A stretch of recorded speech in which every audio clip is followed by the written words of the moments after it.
friends, it's Miss Alyssa here from the Township Library, and I'm here to read some more winter holiday stories to everybody today. So the one that I have today, I think many of us do know, and it's a really good one. Are you ready to read with me How the Grinch Stole Christmas by Dr. Seuss? You ready for this one? I'm ready for this one. All right.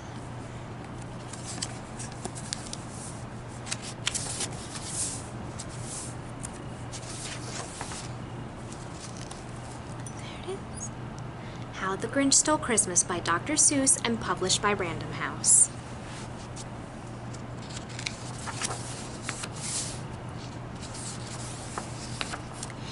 Every Who down in Whoville liked Christmas a lot. But the Grinch, who lived just north of Whoville, did not.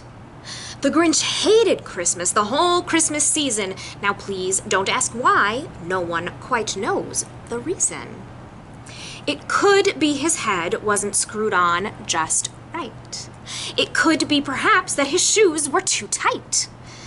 But I think the most likely reason of all may have been that his heart was 2 sizes too small. But whatever the reason, his heart or his shoes, he stood there on Christmas Eve hating the Whos, staring down from his cave with a sour, Grinchy frown as the warm, lighted windows below in their town. For he knew every Who down in Whoville beneath was busy now, hanging a mistletoe wreath. And they're hanging their stockings, he snarled with a sneer. Tomorrow is Christmas, it's practically here. Then he growled with his Grinch fingers nervously drumming, I must find some way to stop Christmas from coming. For tomorrow he knew. Look at all that color. It's so much brighter than the Grinch, right? He knew all the Who girls and boys would wake bright and early. They'd rush for their toys, and then, oh, the noise, noise, noise, noise. That's one thing he hated, the noise, noise, noise, noise. Look at everything that's happening in this picture.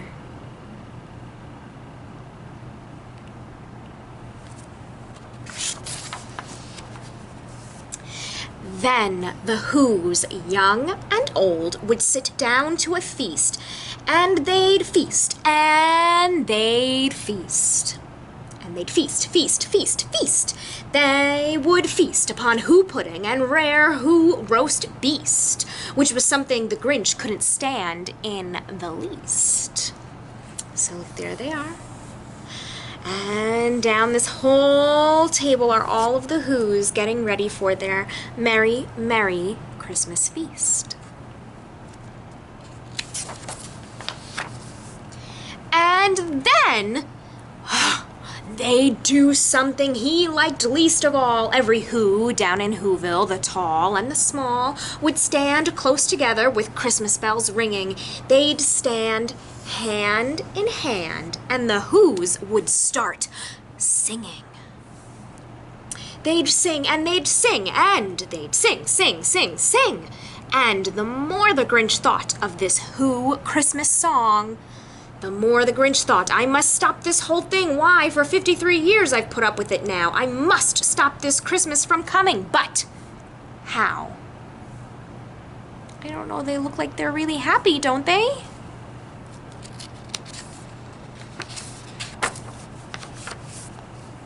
Then he got an idea. An awful idea. The Grinch got a wonderful, awful idea. He's thinking of something.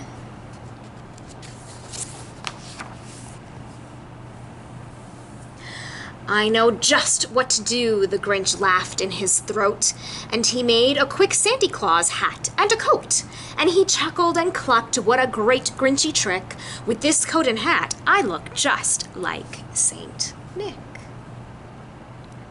All I need is a reindeer. The Grinch looked around, but since reindeer are scarce, there was none to be found. Did that stop the old Grinch? No, the Grinch simply said, if I can't find a reindeer, I'll make one instead. So he called his dog Max, then he took some red thread and he tied a big horn to the top of his head. That horn is bigger than Max. Then he loaded some bags and some old empty sacks on a ramshackle sleigh, and he hitched up old Max. Then the Grinch said, "Get up!" and the sleigh started down towards the home where the Whos lay a snooze in their town.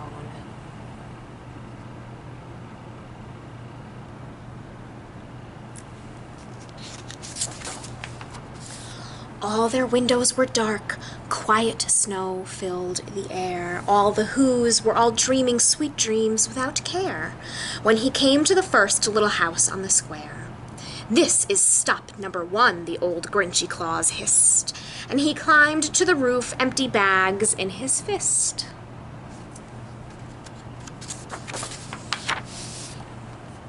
Then he slid down the chimney, a rather tight pinch. But if Santa could do it, then so could the Grinch. He got stuck only once for a moment or two. Then he stuck his head out of the fireplace flue, where the little Who stockings all hung in a row. These stockings, he grinned, are the first things to go. See, the Whos are asleep.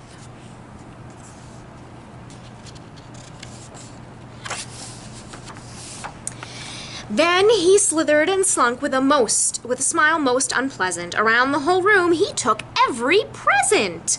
Pop guns and bicycles, roller skates, drums, checkerboards, tricycles, popcorns, and plums.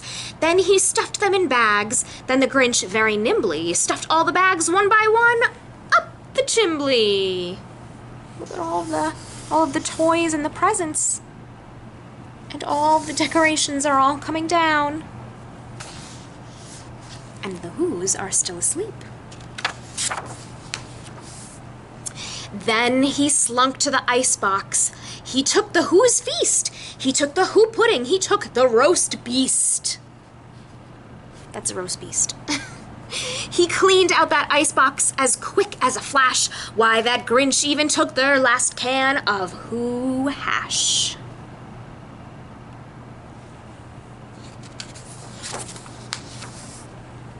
Then he stuffed all the food up the chimney with glee. And now, grinned the Grinch, I will stuff up the tree.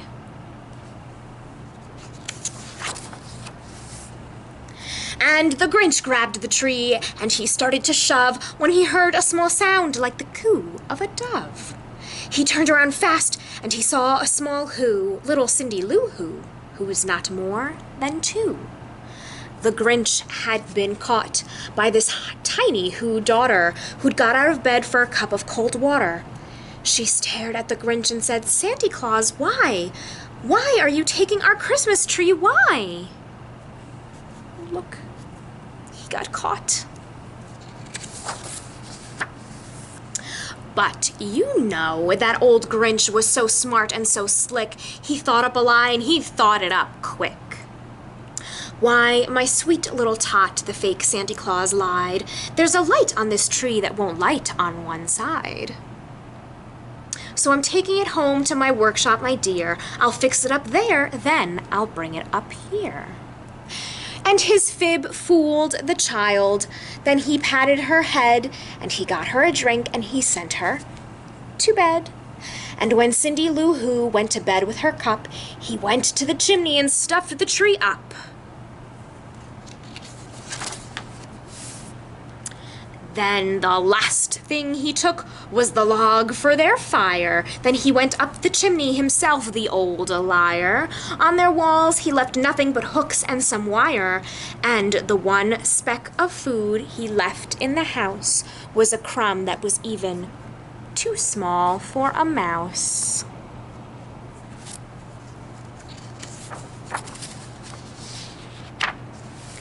Then he did the same thing to the other Who's houses, leaving crumbs much too small for the other Who's mouses.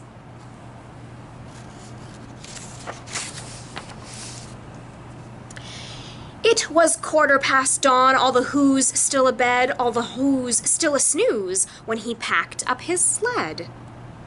Packed it up with their presents, the ribbons, the wrappings, the tags, and the tinsel, the trimmings, the trappings. That is a very, very full sled, and little Max now has to pull the whole thing. 3,000 feet up the side of Mount Crumpet, he rode with his load to the tip-top to dump it. Pooh-pooh to the Who's was his Grinchishly humming. They're finding out now that no Christmas is coming. They're just waking up. I know just what they'll do. Their mouths will hang open for a minute or two. Then the Who's down in Whoville will all cry, boo-hoo. There's the town all the way down there, and the Grinch all the way up there.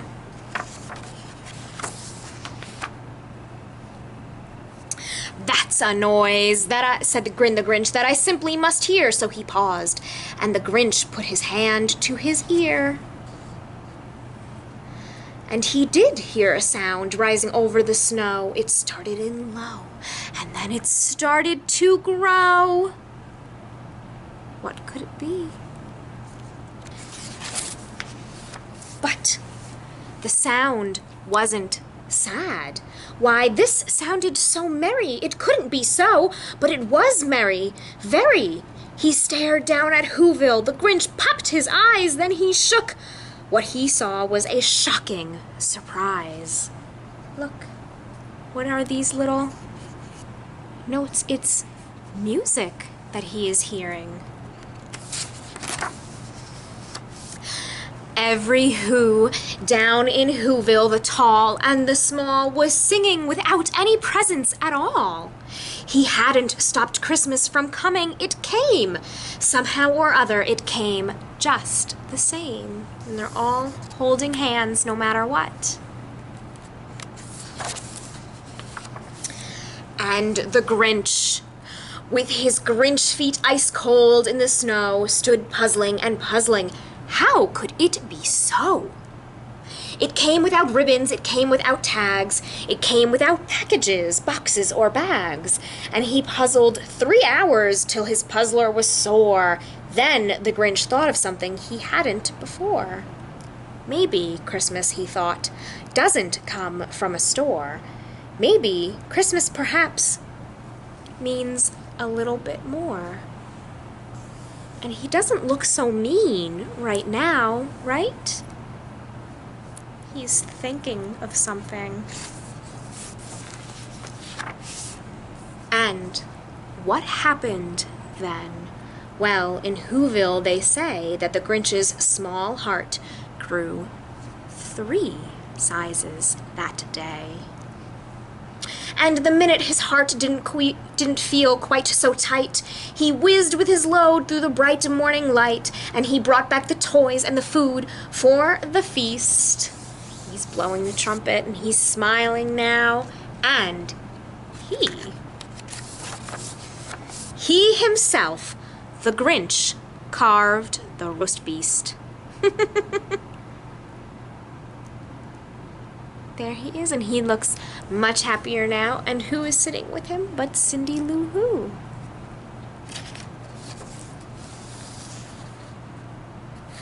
And that is the end of How the Grinch Stole Christmas.